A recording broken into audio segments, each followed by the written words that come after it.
मुझे भी याद नहीं रहा। चलो ठीक है, कोई बात नहीं, नोट्स तो मिल जाएंगे अपन को, नोट्स ही मिल सकते हैं, वो भी आ जाएगा, कोई बात नहीं। ठीक है ना, तो अपन कहेंगे एनर्जी वो डेल्टा नेगेटिव होगा क्योंकि energy of the product is less, ये कम है इससे।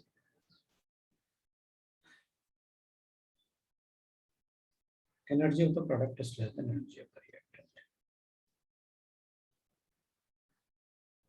रिएक्टेंट, ये कम, वी कैन राइट। ठीक है, तो अपन ऐसे बता सकते हैं। अपन को एंथैल्पी का मतलब समझ में आ गया क्या है? एंथैल्पी का मतलब समझ में आ गया, energy exchange the product minus reactant. अच्छा एक बात बताओ, सोडियम ज्यादा स्टेबल होगा या सोडियम आयन ज्यादा स्टेबल होगा? Sodium ion. Sodium ion. Sodium ion. Sodium ion. ठीक है, अपन कहेंगे सोडियम आयन ज्यादा स्टेबल है। अच्छा बताओ, ये रिएक्शन एंडोथर्मिक है या एक्सोथर्मिक है? एंडोथर्मिक। अच्छा बताओ, रिएक्टेंट ज्यादा, रिएक्टेंट की एनर्जी ज्यादा होगी या प्रोडक्ट की एनर्जी ज्यादा होगी?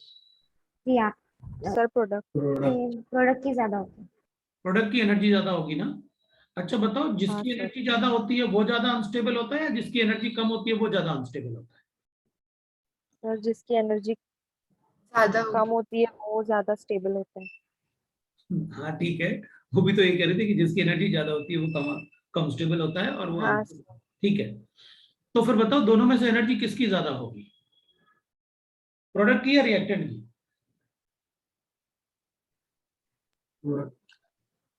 Product sir. प्रोडक्ट की एनर्जी ज्यादा है, तो बताओ दोनों में से ज्यादा स्टेबल कौन है, सोडियम या सोडियम आयन? सोडियम। सोडियम। अब पता क्या हुआ था, मैंने जानबूझ के पूछा उसको, इसलिए कि अपन क्या करेंगे, अपन इलेक्ट्रॉनिक कॉन्फ़िगरेशन से बताना शुरू करेंगे। इलेक्ट्रॉनिक कॉन्फ़िगरेशन से अपन ऑक्टेट स्टेबिलिटी से ऑक्सीडेशन स्टेट कैलकुलेट कर सकते हैं, स्टेबिलिटी थोड़ी बता सकते हैं। ये तो सभी एनाइन से रिएक्ट करेगा, ये न्यूट्रल तो है कम से कम, तो ये तो चार्ज है ना इसके बाद। भाई आपने एनर्जी दिया तो बनाइए, मतलब इसकी एनर्जी इतनी ज्यादा है, इससे आपको देना पड़ा ना इतना एनर्जी ये बनाने के लिए, तो इसकी एनर्जी बहुत ज्यादा है, इससे आपको 496 किलो के जूल्स देना पड़ा एनर्जी पर मोल टू कन्वर्ट इनटू दिस।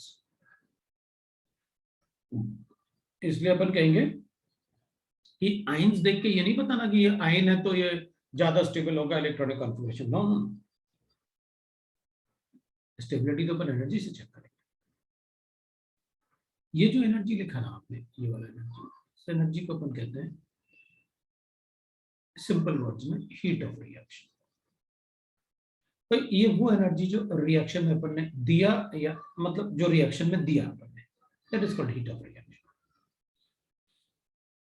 तो फिर अगर इसका एंथैल्पी लिखना है तो मैं ऐसे लिखूंगा,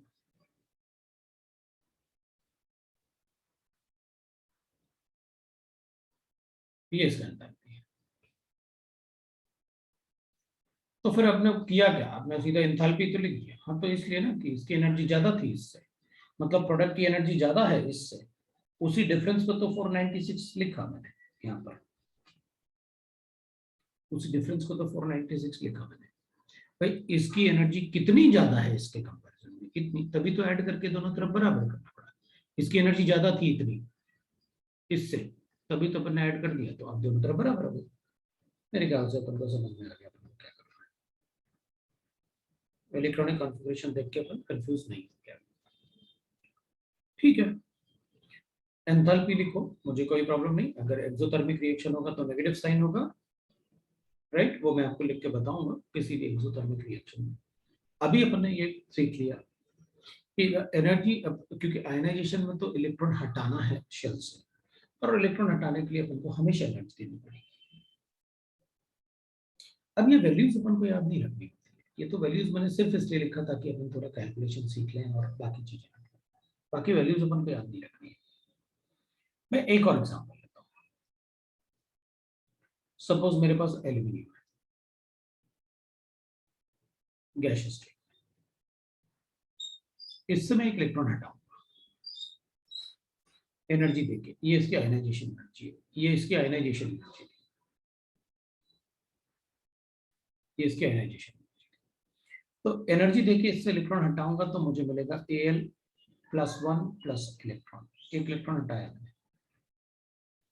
फिर मैंने इससे एक और इलेक्ट्रॉन हटाया, तो मैंने इसको फिर आयनाइजेशन एनर्जी दिया एक और इलेक्ट्रॉन हटाने के लिए, तो मेरे पास Al+2 आया और एक इलेक्ट्रॉन आया।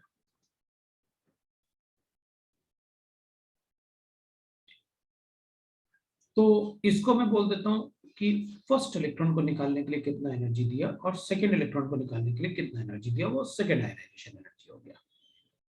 अब ऐसे ही मैं थर्ड इलेक्ट्रॉन को भी निकालूंगा। अगर मैं थर्ड इलेक्ट्रॉन को निकालूंगा तो मैं Ie3 लिख लेता हूँ इसको, तो ये हो जाएगा थर्ड आयनाइजेशन एनर्जी, तो Al3 प्लस हो जाएगा। इससे अगर इलेक्ट्रॉन निकालेंगे तो Ie4 लिख लेंगे, हमें क्या फर्क पड़ता है, ionization energy, fourth ionization energy, ये Al+4 बन जाएगा और प्लस इलेक्ट्रॉन बन जाएगा। और इलेक्ट्रॉन निकालो, हमें क्या फर्क पड़ता है, जितने चाहे उतने निकालो।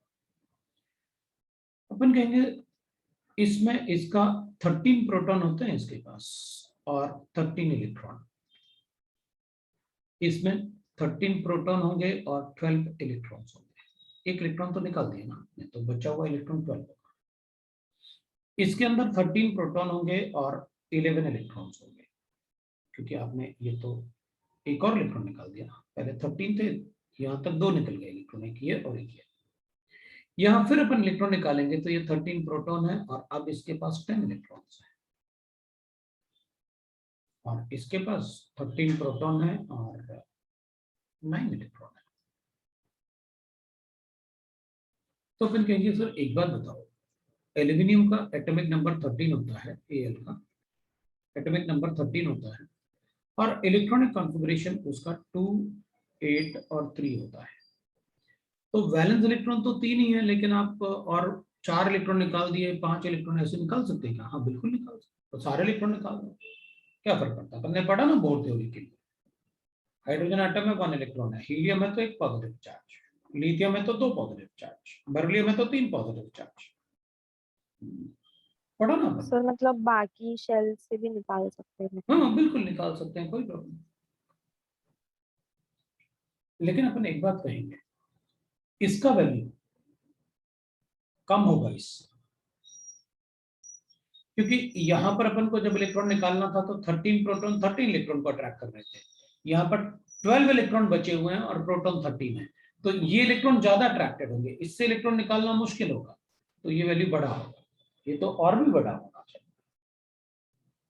मतलब successive ionization energy always increases, तो अपन लिखेंगे successive ionization energy always increases, ionization energy always increases, ठीक है। और अपन कहेंगे सक्सेसिव आयनाइजेशन एनर्जी में अपन लिखेंगे भाई ऐसे, ionization energy 1 is less than ionization energy 2, is less than ionization energy 3, is less than ionization energy 4, less than ionization energy 5 and so on। लेकिन अगर अपन एल्यूमिनियम की बात कर रहे हैं, अगर ये आयनाइजेशन एनर्जी एल्यूमिनियम की है 1, 2, 3, 4, तो 3 और 4 में बहुत डिफरेंस है।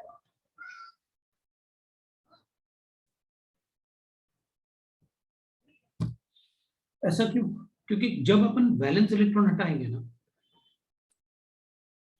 तो वो इजीली निकल जाते हैं इलेक्ट्रॉन्स, क्योंकि वैलेंस शेल में थे, दूर थे वो न्यूक्लियस से, और जब आप इनर शेल से इलेक्ट्रॉन निकालना शुरू करोगे ना तो इसमें ये 3 निकालने के बाद जो 4th इलेक्ट्रॉन निकालना पड़ेगा उसकी एनर्जी बहुत बहुत ज्यादा होगी, क्योंकि आपने ऑक्टेट कंप्लीशन से, एक तो अंदर आ गए आप न्यूक्लियस के पास आ गए, वहां से इलेक्ट्रॉन निकाल रहे हो, और दूसरा ये ऑक्टेट कंप्लीट था इसका, तो जब अपन ऑक्टेट कंप्लीशन से निकालेंगे ना इलेक्ट्रॉन तो बहुत ह्यूज अमाउंट ऑफ एनर्जी देनी पड़ेगी।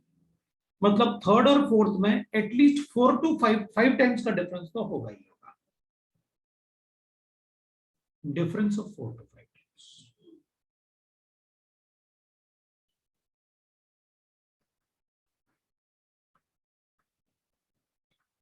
between ionization energy 3 and तो अपन कहेंगे इसका मतलब तो ये हो गया कि अगर किसी एटम का आप आयनाइजेशन एनर्जी दे दो तो मैं उसके वैलेंस इलेक्ट्रॉन बता सकता हूं। मान लो मेरे पास ऐसे गिवन होता है, फर्स्ट आयनाइजेशन एनर्जी का वैल्यू दे देता है और सेकंड आयनाइजेशन एनर्जी गिवन है मुझे ऐसे, थर्ड आयनाइजेशन एनर्जी मुझे ऐसे गिवन है,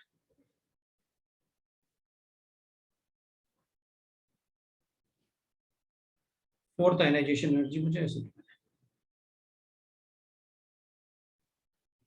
तो मैं कहूंगा इन दोनों में 6 टाइम्स का डिफरेंस है, मतलब एक इलेक्ट्रॉन हटने के बाद जो दूसरा इलेक्ट्रॉन निकालना पड़ा होगा वो अपन को स्टेबल सेल से निकालना पड़ा, 6 टाइम्स का डिफरेंस। इसका मतलब है इस एलिमेंट जिसके लिए ये वैल्यूज हैं, values indicates that atom has only one valence electron, one valence electron, ठीक है, क्योंकि एक ही इलेक्ट्रॉन हटाने के बाद जो सेकंड इलेक्ट्रॉन निकाला उसमें बहुत ह्यूज अमाउंट ऑफ एनर्जी की जरूरत पड़ी। तो अगर मुझे किसी एटम के लिए वैल्यूज गिवन होगा, मैं एटम भी बता सकता हूँ कि उसके वैलेंस इलेक्ट्रॉन कितने होंगे, और वैलेंस इलेक्ट्रॉन पता होते हैं तो पोटेंशियल ग्रुप का नंबर बता सकते हैं। तो अब इस टाइप के क्वेश्चन भी पूछ सकते हैं खुद से, कोई प्रॉब्लम नहीं है, कुछ बोल सकते हैं। तो मेरे ख्याल से आपको समझ में आ गया कि सक्सेसिव आयनाइजेशन एनर्जीज क्या होते हैं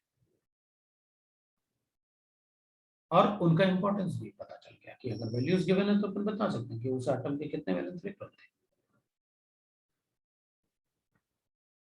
that is ionization energy.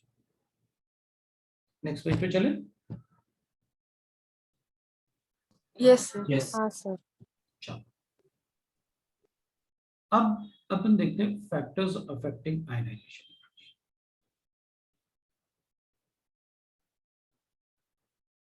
Ionization and variation in period table वो भी लिख ही देता है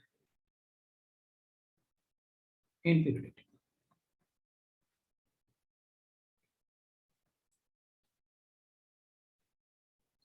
तो फैक्टर्स में अपन ऐसे लिख सकते हैं, in periodic table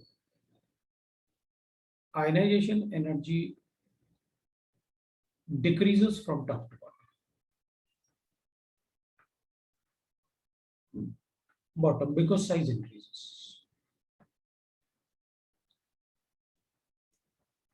Size increases and it increases from LHS to RHS.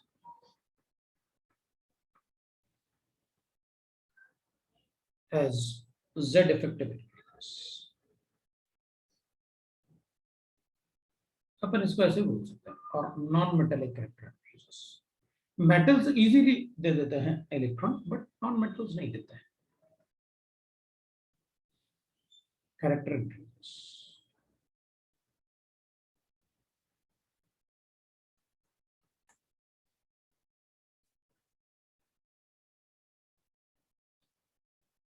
Metals have low ionization energy, so periodic table में जहां मेटल होंगे वहां आयनाइजेशन एनर्जी कम होगी, जहां नॉन मेटल होंगे वहां आयनाइजेशन एनर्जी ज्यादा होगी। वो तो मैंने लिखा है LHS से RHS की तरफ, क्योंकि LHS से RHS की तरफ नॉन मेटल है।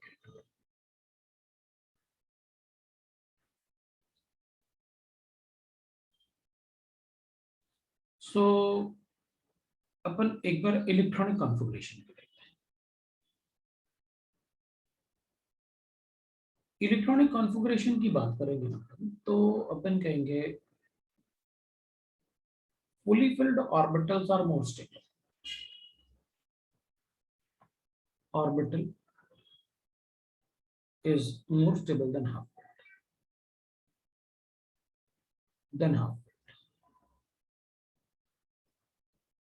and half filled are more stable than partially.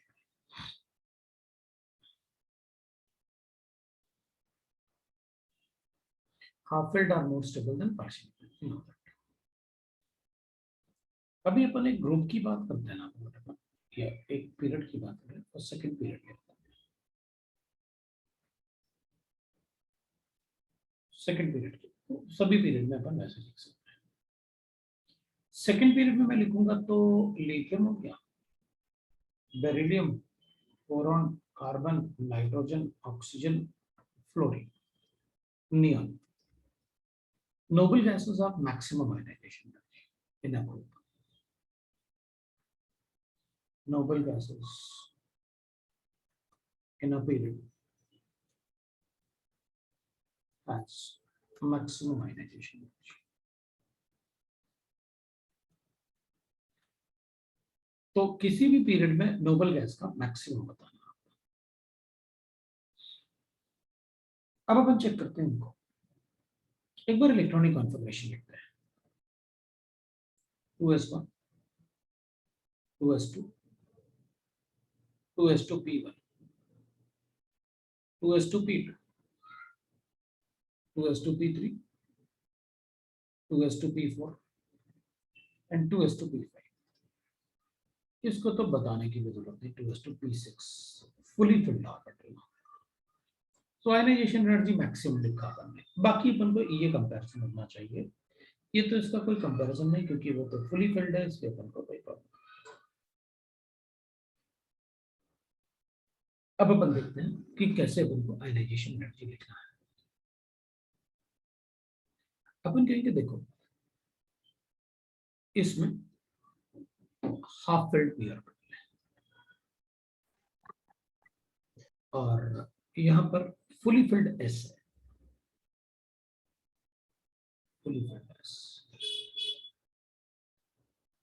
S orbital,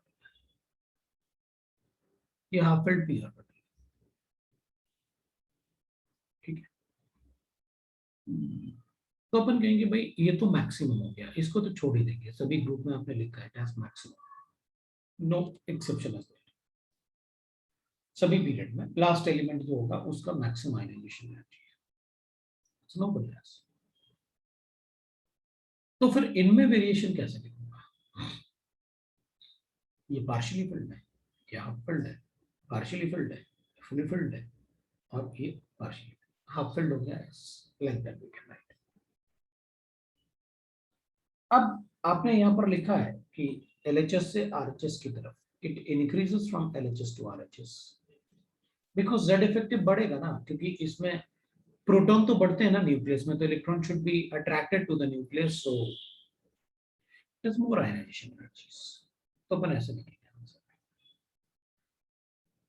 ionization energy लिखूंगा तो ऑब्वियस सी बात है फ्लोरीन सबसे ज्यादा होगा, इसका सबसे। अब ये इसकी बात ही नहीं कर रहे थे अपन, इसलिए अपन ने उसको छोड़ दिया मैंने, बट मैं नियॉन लिख लेता हूँ क्योंकि जब लिखा ही है तो उसको भी लिखो, फिर मैं नियॉन लिख लेता हूँ।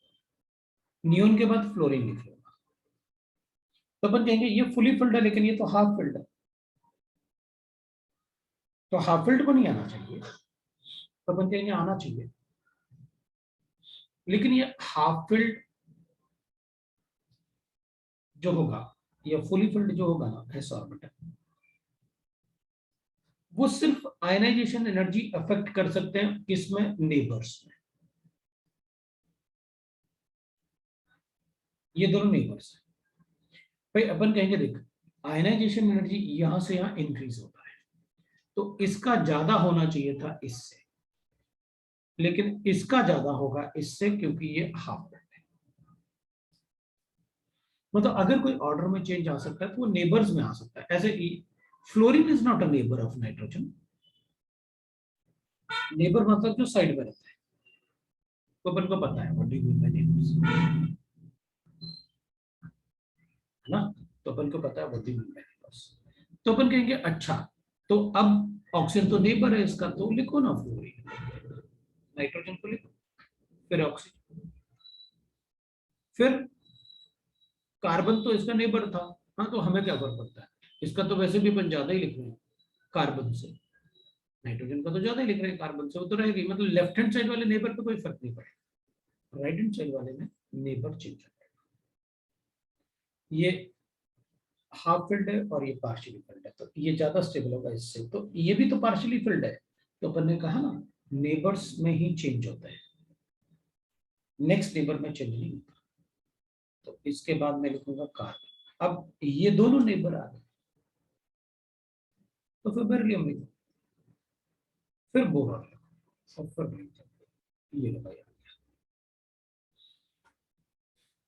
मतलब अब ये दोनों भी नेबर्स थे ना,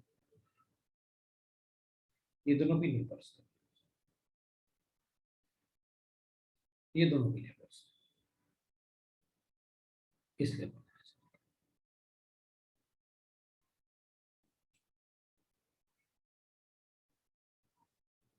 that is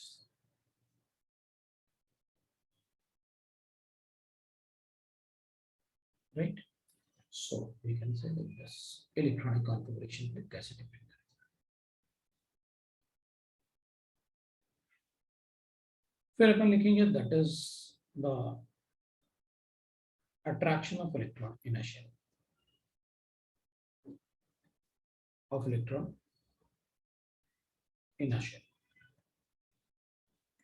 मतलब what I am telling is अगर एक पर्टिकुलर शेल अपन ने ले लिया तो न्यूक्लियस के ज्यादा पास कौन होगा एक पर्टिकुलर शेल में, तो अपन कहेंगे पहले S होगा, फिर P होगा, फिर D होगा, फिर F होगा। मतलब एक ही शेल की अगर अपन बात करें तो S से इलेक्ट्रॉन निकालना मुश्किल होगा P से निकालना मुश्किल होगा D से निकालना मुश्किल होगा F से, क्योंकि S न्यूक्लियस के सबसे ज्यादा पास होता है। तो S का अट्रैक्शन मैक्सिमम होगा, फिर P का होगा, फिर D का होगा, फिर F का होगा। इसको अपन कहते हैं penetration effect of electron to the nucleus.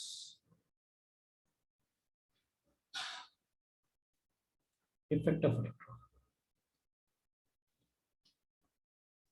To the nucleus, that is attraction.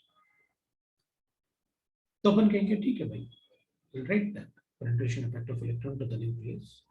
So in a shell, the removal of electron from S orbital is more difficult than P.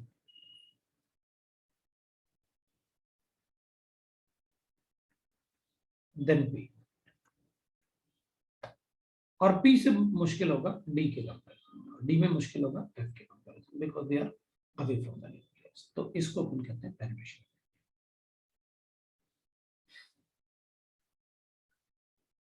फिर अपन लिख सकते हैं स्क्रीनिंग इफेक्ट।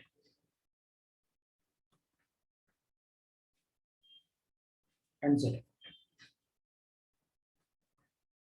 दोनों ही word का meaning अपन को पता है। अपन कहेंगे देखो भाई, अगर न्यूक्लियस है हमारे पास, अगर कोई इलेक्ट्रॉन स्क्रीन्ड हो गया तो रिमूवल ऑफ स्क्रीन्ड इलेक्ट्रॉन बड़ा इजी होगा।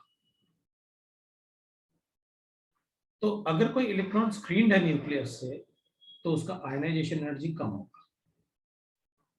So ionization energy is inversely proportional to screening effect, क्योंकि अगर इलेक्ट्रॉन स्क्रीन हुआ तो उसका आयनाइजेशन एनर्जी कम हो जाएगा, ये अट्रैक्ट नहीं हो पाएगा ना फिर न्यूक्लियस में, क्योंकि इसके सामने बाकी इलेक्ट्रॉन आ रहे हैं। तो अगर स्क्रीनिंग इफेक्ट है तो आयनाइजेशन एनर्जी कम होगा, और अगर न्यूक्लियर चार्ज ज्यादा है मतलब स्ट्रांगली अट्रैक्टेड अगर ये इलेक्ट्रॉन, तो आयनाइजेशन एनर्जी ज्यादा होगा। तो अपन कहेंगे ionization energy is directly proportional to Z effect. वो तो आपने यहाँ पे लिखा Z इफेक्टिव इंक्रीज। तो अपन ऐसे ही बता सकते हैं।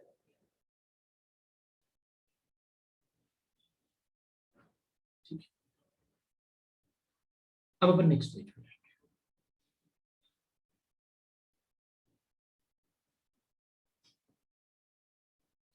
Next page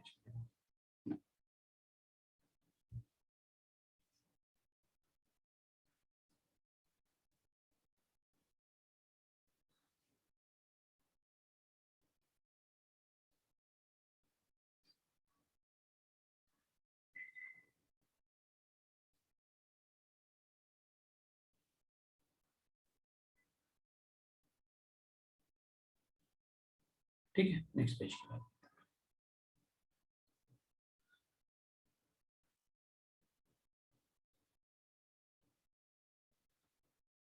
ionization energy of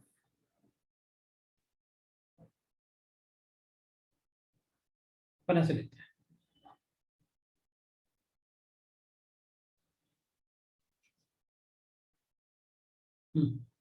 ionization energy of IE1 मतलब first ionization energy of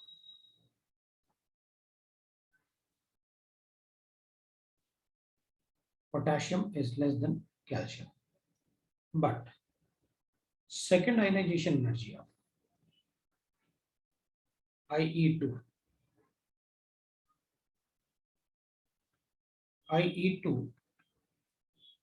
of potassium is greater than calcium.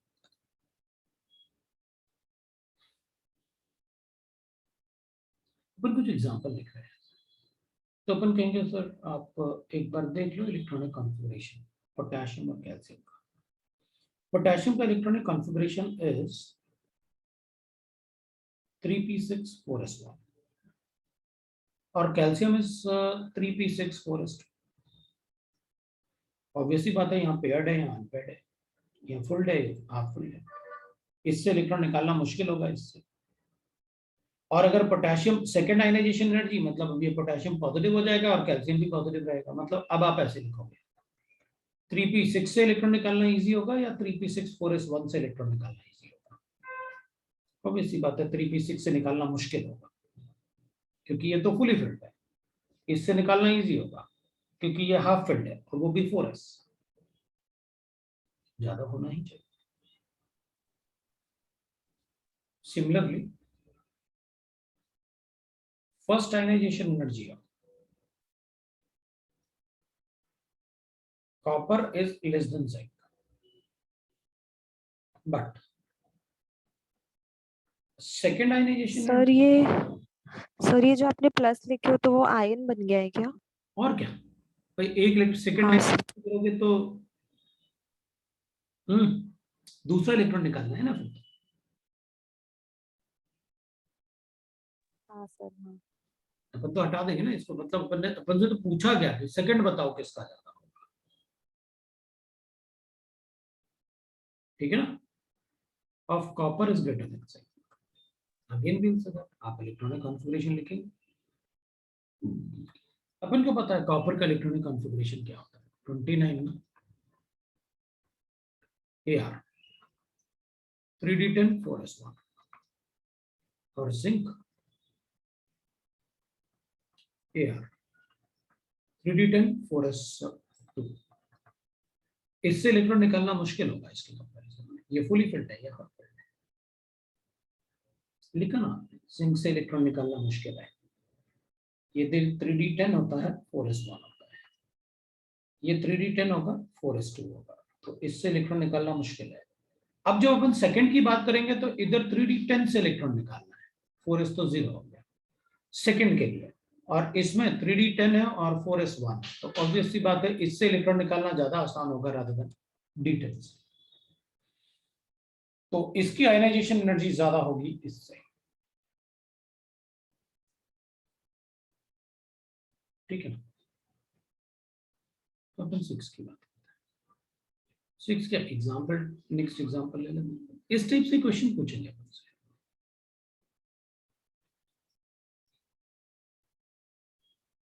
Which has more ionization energy, aluminium or gallium? Gallium।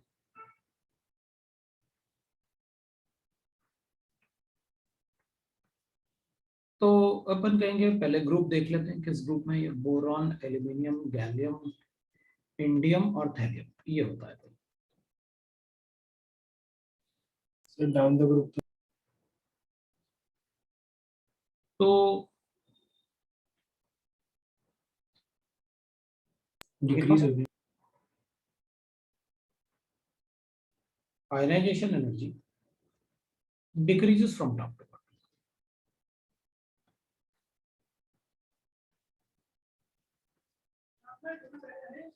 But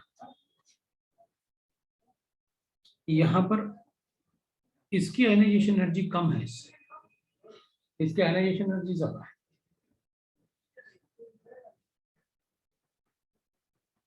Of gallium is greater than aluminum because size of gallium is smaller than aluminum. Aluminum is most electropositive element of this group. Generally अपन को पता है electropositive character top to bottom बढ़ता है, लेकिन इस group का सबसे ज्यादा इलेक्ट्रोपॉजिटिव एलिमेंट यही है। मोस्ट इलेक्ट्रोपॉजिटिव मतलब मैक्सिमम मेटालिक कैरेक्टर इसी में होगा, कैरेक्टर ऑफ द ग्रुप।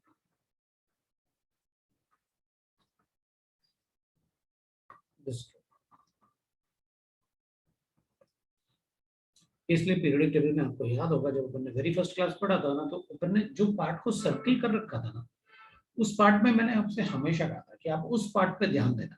पूरा पीरियोडिक टेबल पे अपन को ध्यान देने की जरूरत नहीं है, अपन को उस पार्ट पे ध्यान देने की जरूरत है।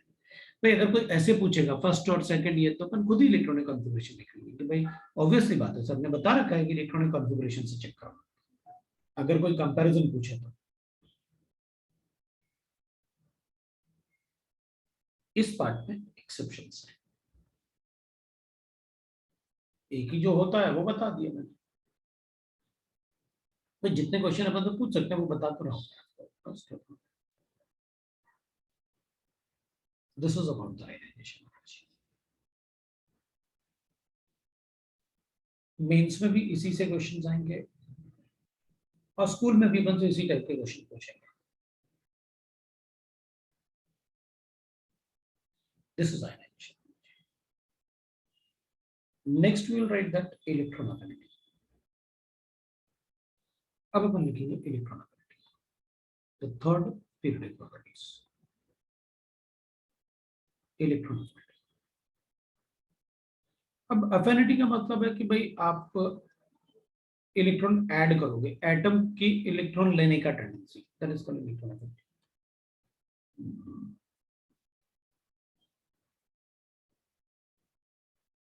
So the energy exchange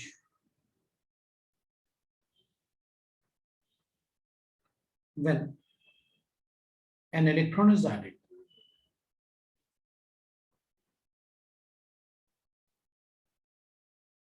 to the valence shell of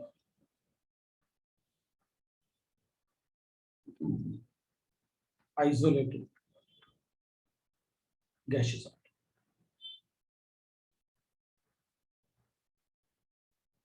उसको अपन कहते हैं। एग्जाम्पल लेते हैं,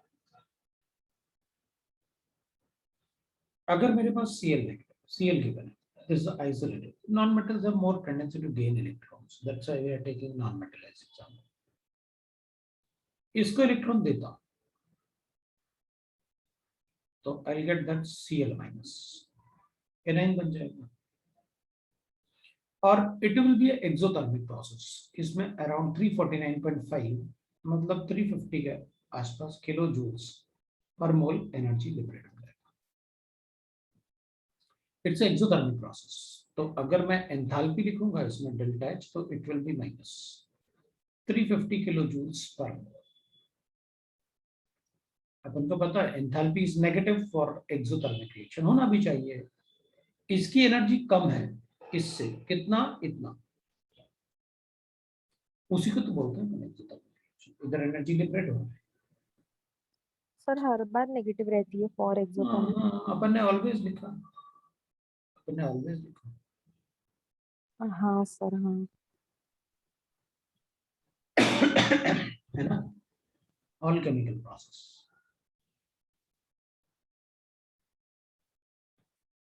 ठीक है, तो वी गॉट इट। इसको अपन कहते हैं हीट ऑफ रिएक्शन।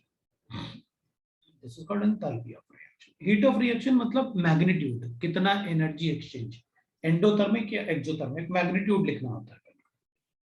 इसका 350 है, तो अगर एक्सोथर्मिक रिएक्शन तो -350, अगर एंडो होता तो +350 लिख देता। अगर फ्लोरीन होता मेरे पास और इसमें इलेक्ट्रॉन ऐड करता तो मैं F नेगेटिव लिख देता। इसमें एनर्जी लिबरेट होता है 325 किलो जूल पर आवर। ठीक है, ये भी एक्सोथर्मिक है तो मैं डेल्टा H लिख लेता हूँ -325। आपको वैल्यूज याद रखने की जरूरत नहीं है, लेकिन जितने वैल्यूज मैं यहाँ पर लिख रहा हूँ ना, ये न्यूमेरिकल वैल्यूज अगर याद रहेंगे तो काफी अच्छा रहेगा। याद रहे तो अच्छी बात है, नहीं रहा तो कोई बात नहीं।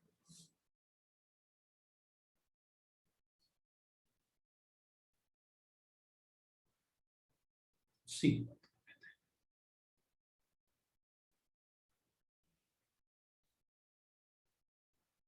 अब जैसे अपन ने आयनाइजेशन एनर्जी लिखा था ना, तो ये ना अपन को छोटा मोटा न्यूमेरिकल भी पूछ सकते हैं ऐसे।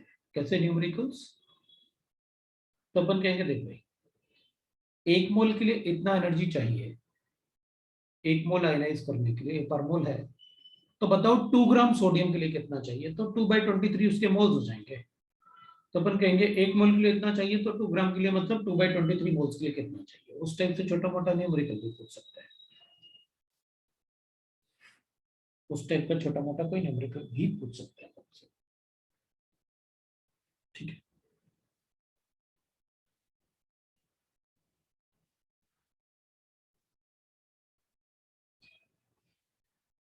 ठीक है। अब मैं एक दूसरा एग्जाम्पल, मेरे पास ऑक्सीजन है, गैसियस स्टेट,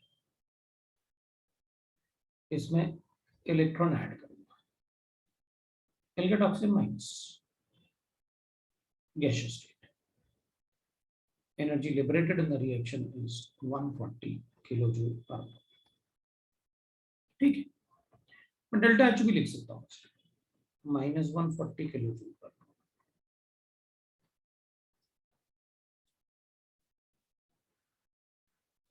ऑक्सीजन का इलेक्ट्रॉनिक कॉन्फ़िगरेशन होता है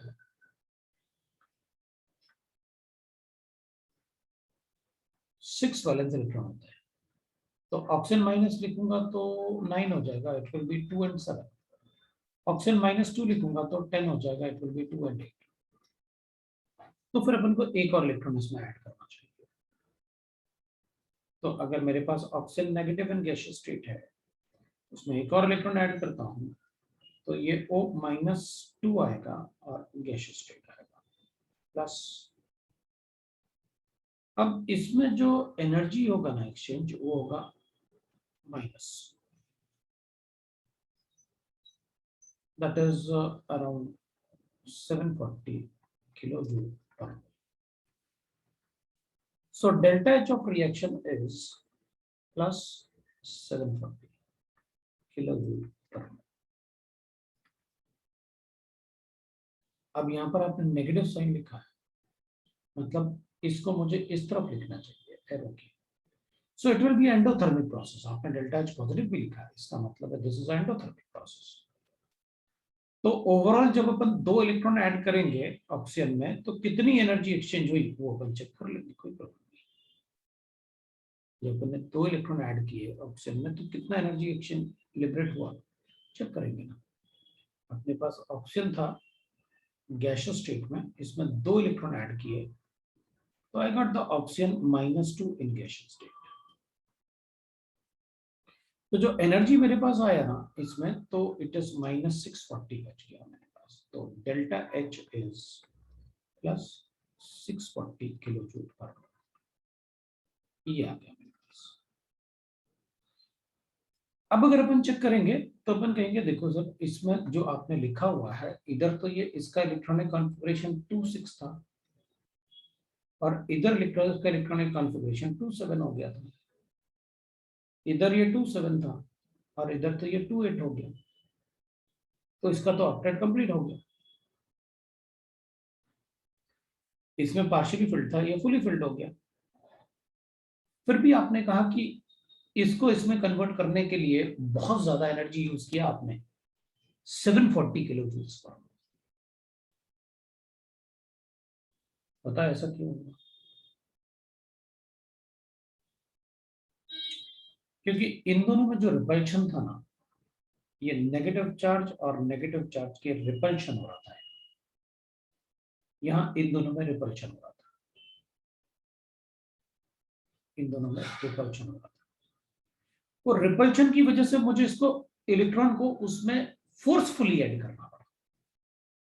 अगर फोर्सफुली ऐड करना पड़ा तो एनर्जी देके ऐड करना पड़ा, क्योंकि नेगेटिव नेगेटिव चार्ज तो आपस में रिपेल करते हैं। अब एक नेगेटिव चार्ज में दूसरे नेगेटिव चार्ज को कैसे रख सकते हो, कैसे मर्ज करोगे? बहुत ज्यादा एनर्जी देके, मैं बहुत ज्यादा एनर्जी देके इसको इतना अनस्टेबल बना दूंगा कि ये ऐड हो जाएगा।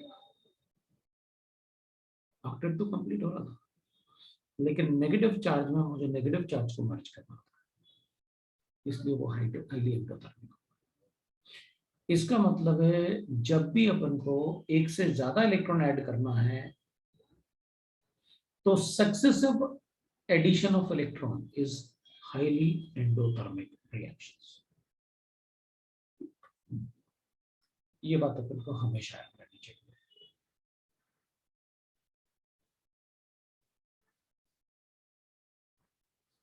एडिशन ऑफ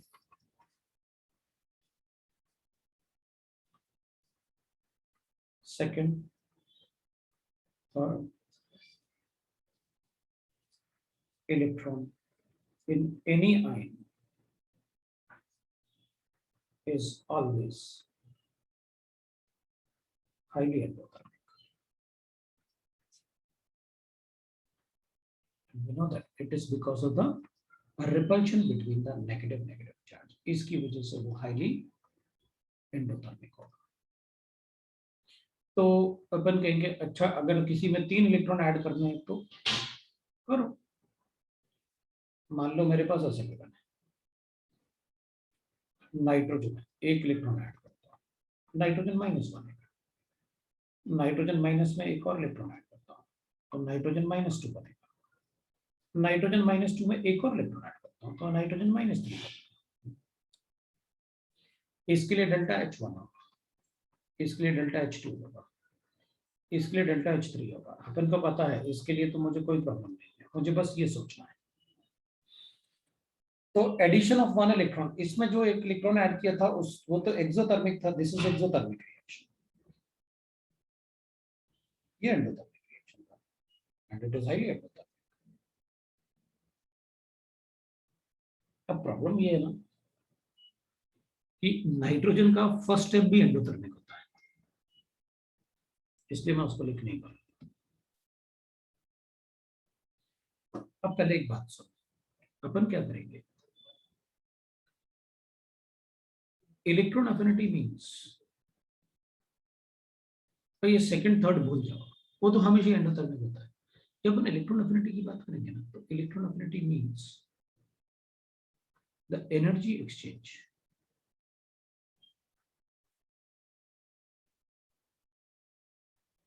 on addition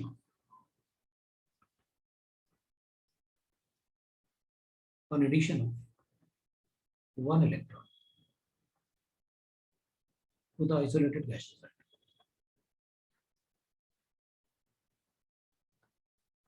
मतलब अगर इलेक्ट्रॉन अफिनिटी वर्ड लिखा हुआ है ना, तो उसका मतलब बताओ भाई, एक इलेक्ट्रॉन ऐड करने से प्रोसेस एक्सोथर्मिक होगा या एंडोथर्मिक होगा, that is called electron affinity. तो फिर ये दूसरा इलेक्ट्रॉन एडिशन और third electron addition, that is not electron affinity. No, they can be called as successive electron affinities. इसलिए तो अपन ने इलेक्ट्रॉन अफिनिटी को डेल्टा H से पढ़ा कि first energy change, second energy change, third energy change, energy change. Electron affinity word अगर लिखा हुआ है तो उसका मतलब यही होता है कि एक इलेक्ट्रॉन ऐड करने से एनर्जी लिबरेट होगा या एनर्जी यूज होगा। तो अपन से कहेंगे, अगर बताओ ऑक्सीजन की इलेक्ट्रॉन अफिनिटी नेगेटिव होती है पॉजिटिव होती है, तो अपन कहेंगे ऑक्सीजन की electron affinity delta H negative है, उसकी इलेक्ट्रॉन अफिनिटी होती है। अपन इस डेल्टा H को इलेक्ट्रॉन गेन एंथैल्पी भी बोलते हैं। एंथैल्पी है ना, इसको Eg भी लिख लेते हैं। Eg वर्ड जो होता है ना, E इज इलेक्ट्रॉन और G is gain enthalpy, electron gain enthalpy, electron gain enthalpy. So अगर किसी की इलेक्ट्रॉन अफिनिटी, अगर किसी का डेल्टा एच नेगेटिव है तो उसकी इलेक्ट्रॉन अफिनिटी है, अगर किसी का डेल्टा एच पॉजिटिव है तो उसकी इलेक्ट्रॉन अफिनिटी नहीं है, वो इलेक्ट्रॉन लेना नहीं चाहता। अगर अपन उसे इलेक्ट्रॉन देंगे तो अपन को फोर्सफुली देना होगा, वो delta H negative.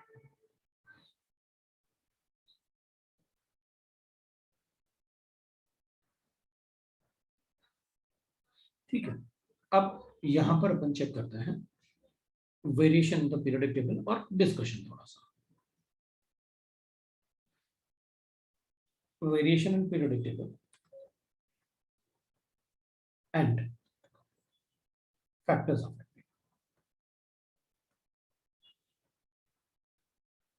Electron the factors, वो देखते हैं। ठीक है, तो अपन क्या करेंगे इसमें, फैक्टर्स अफेक्टिंग और वेरिएशन के लिए पॉइंट 1 लिखते हैं।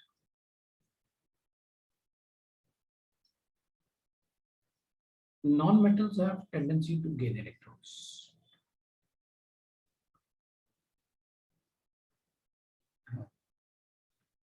Tendency to gain electron. Non-metal generally electron लेते हैं, तभी तो उनके anions बनते हैं. So they have electron affinity.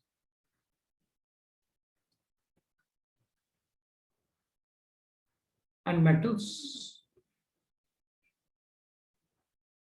generally lose electrons. So they have low electron affinities. ऐसा नहीं है कि उसमें इलेक्ट्रॉन अफिनिटी नहीं होता, हो जाएगा, उसमें मेटल में भी होता है, लेकिन उनकी कम होती है बिकॉज उनको इलेक्ट्रॉन लूज करना ज्यादा चाहते हैं।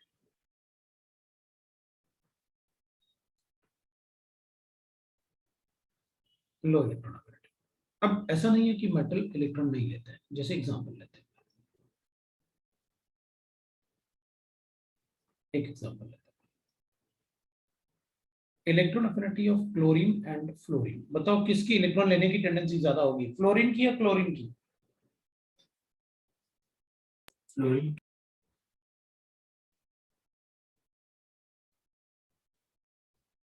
बोलो, कोई बात नहीं, लेकिन ना उसमें क्या है, अब मैं पूरे टाइम चिल्लाता थोड़ी रहूंगा। Sir fluorine. फ्लोरीन का इलेक्ट्रॉन एफिनिटी कम होगा। ज्यादा होगी फ्लोरीन। किसकी? फ्लोरीन की ज्यादा होगी क्लोरीन से। ये ना, नहीं सर, आपने उल्टा। नहीं उल्टा लिखा ना मैंने, यस हाँ सर। क्योंकि फ्लोरीन ज्यादा नॉन मेटेलिक है। यस। अच्छा बताओ, दोनों में से किसमें एनर्जी ज्यादा लिबरेट हुई? फ्लोरीन में। फ्लोरीन में। तो बताओ किसकी इलेक्ट्रॉन लेने की टेंडेंसी ज्यादा हुई? जो ज्यादा एक्सोथर्मिक होगा वो ज्यादा इलेक्ट्रॉन लेने की टेंडेंसी। सर तो क्लोरीन की ज्यादा होगी ना। बिल्कुल, मैं भी यही बट कहता हूं। नेगेटिव। अब रुक जाओ, अब अपन क्या करेंगे ना, अपन कहेंगे सर आपने पहले तो ये लिखा है, आपने लिखा नॉन मेटल की ज्यादा होती है, तो हमने बता दिया कि फ्लोरीन ज्यादा नॉन मेटेलिक है क्लोरीन से, तो उसकी इलेक्ट्रॉन अफिनिटी ज्यादा होना चाहिए।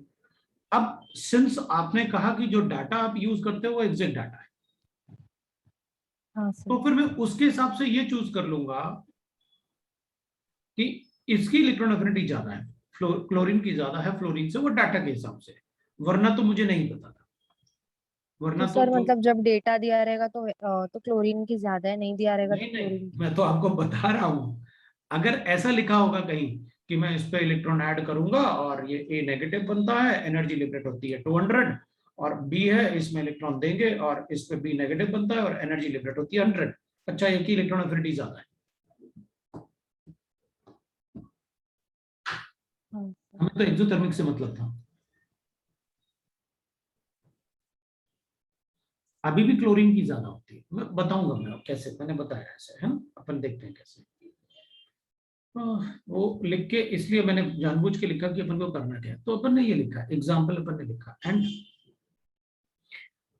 ठीक है, ये तो अपने पास डाटा से आया, वो देखते हैं। अगर मेरे पास ये दोनों है तो बताओ किसकी इलेक्ट्रॉन अफिनिटी ज्यादा होगी? सोडियम ज्यादा इजीली इलेक्ट्रॉन ले लेगा या मैग्नीशियम?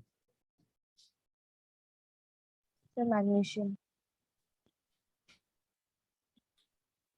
सोडियम तो सर देगा ना ज्यादा इलेक्ट्रॉन मेटालिक, सोडियम, हाँ। कम तो कम वो non-metallic। मेटालिक भी है। अब रुको रुको रुको, तुम बताना अब मुझे। हाँ अब बताओ, इलेक्ट्रॉन कौन ले लेगा इजीली? सोडियम। सोडियम। सोडियम ना। अगर अलग अलग ग्रुप से है ना, तो इसको लेके बगैर कुछ नहीं बोलना, हाँ ये सर। फुली फिल्ड होगा। इसमें इलेक्ट्रॉन दूंगा तो मुझे एक एक्स्ट्रा सब शेल बनाना पड़ेगा। इसमें ये हाफ फिल्ड था, फुली फिल्ड हो जाएगा, मतलब इसकी इलेक्ट्रॉन एफिनिटी ज्यादा है इससे। ये एक ही ग्रुप के थे ना दोनों,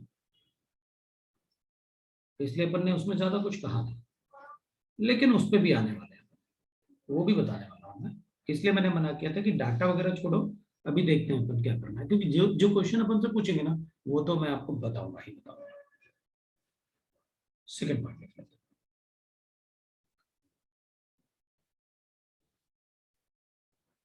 There is no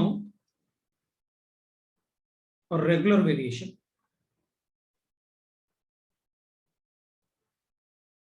of electron affinity in the periodic table.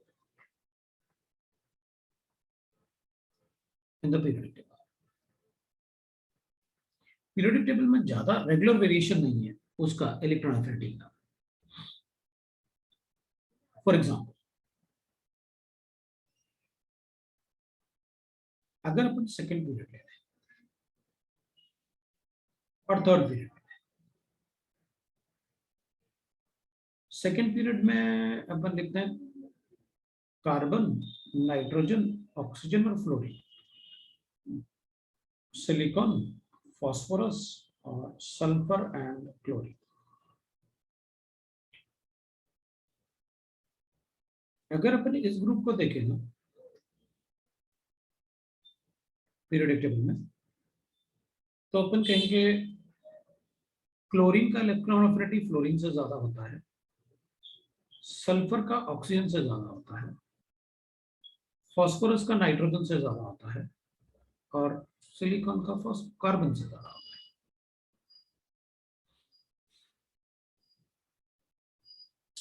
अब अपने दिमाग में ये आएगा कि सर ये ज्यादा इलेक्ट्रोनेगेटिव था इससे, ये ज्यादा इलेक्ट्रोनेगेटिव था इससे, ये ज्यादा इलेक्ट्रोनेगेटिव था इससे, और ये ज्यादा था इससे, फिर भी उल्टा क्यों हो रहा है सेकंड और थर्ड ग्रुप में? मैं आपको बताऊंगा, इसके अलावा कहीं गड़बड़ नहीं करना। जो मैंने नहीं बताया इसका मतलब वहां वेरिएशन बिल्कुल करेक्ट होगा जैसा अपन सोच रहे हैं। बस थोड़ा सा इलेक्ट्रॉनिक कॉन्फ़िगरेशन लिख के चेक कर लेंगे, सब में ये बताया। अलग अलग ग्रुप से होगा तो इलेक्ट्रॉनिक कॉन्फ़िगरेशन चेक करके देख लेना। अगर एक ही ग्रुप की बात करें, नो डाउट इसकी इलेक्ट्रॉन एफिनिटी ज्यादा है इससे, इसकी ज्यादा है इससे, इसकी ज्यादा है इससे।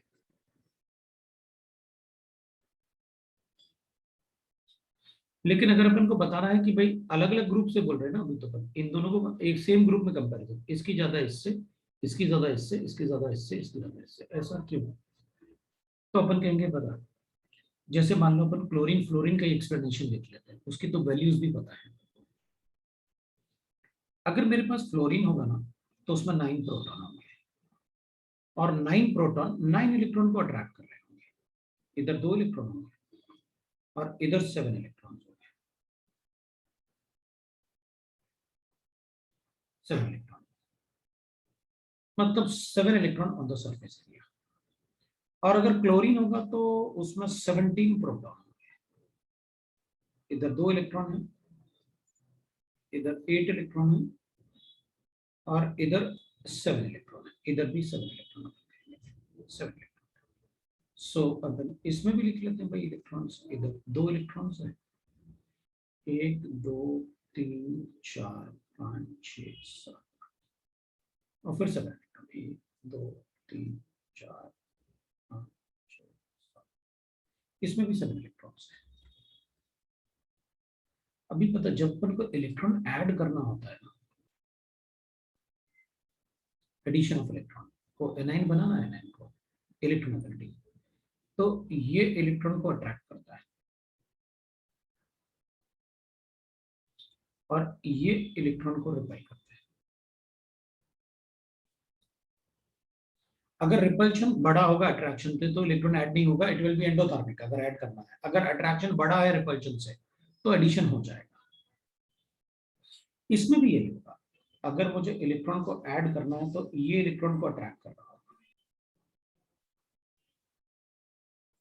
और ये इसको रिपेल कर रहा होगा।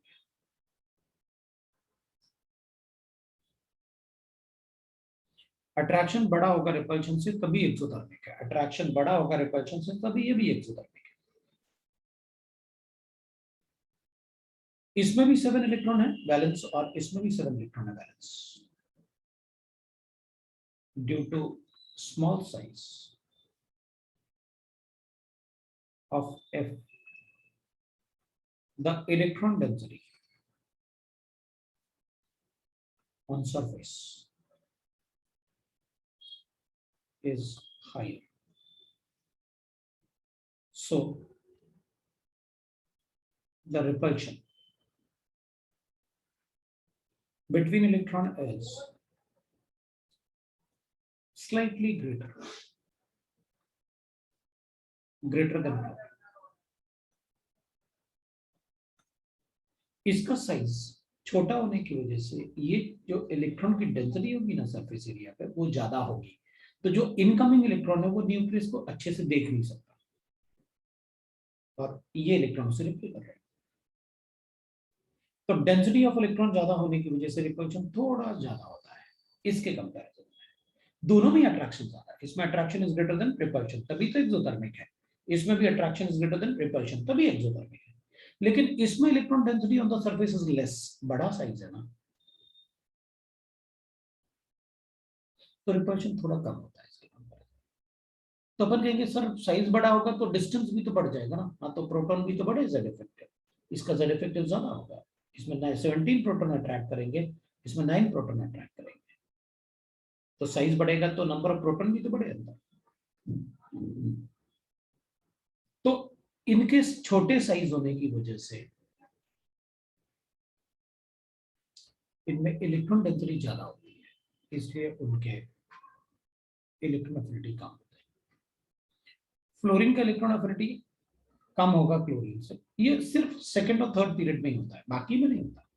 बाकी तो अपन कहेंगे ब्रोमीन का ज्यादा होगा आयोडीन से लेकर।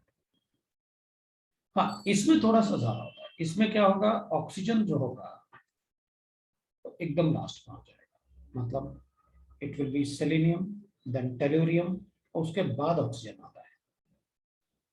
इसमें नाइट्रोजन लास्ट में आएगा क्योंकि नाइट्रोजन का इलेक्ट्रॉन एफिनिटी नहीं होता, नाइट्रोजन नहीं आएगा, उसके बाद आएगा आर्सेनिक देन एंटीमनी और देन नाइट्रोजन लास्ट में। इधर कार्बन के बाद सिलिकॉन फिर टिन और लेड आएगा। वैसे ज्यादा क्वेश्चंस इस वाले पार्ट से आएंगे, इन दोनों से, इनको आपको पता होना चाहिए, वो मोर क्वेश्चंस उन दोनों से आते हैं।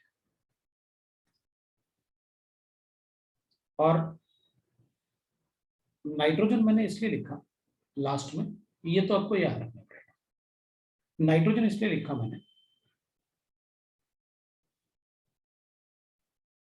Delta H is positive for noble gases, वो इलेक्ट्रॉन नहीं लेते हैं,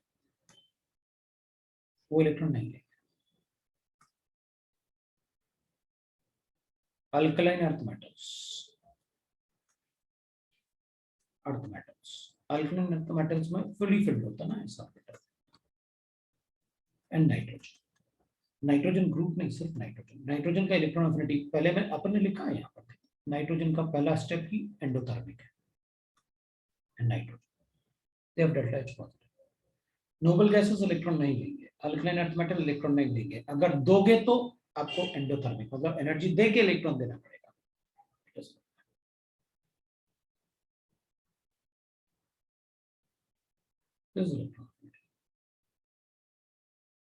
ये पॉइंट नंबर 3 लिख लेना। अब आज अपन ये रुक जाते हैं, नेक्स्ट टाइम अपन इसको कंटिन्यू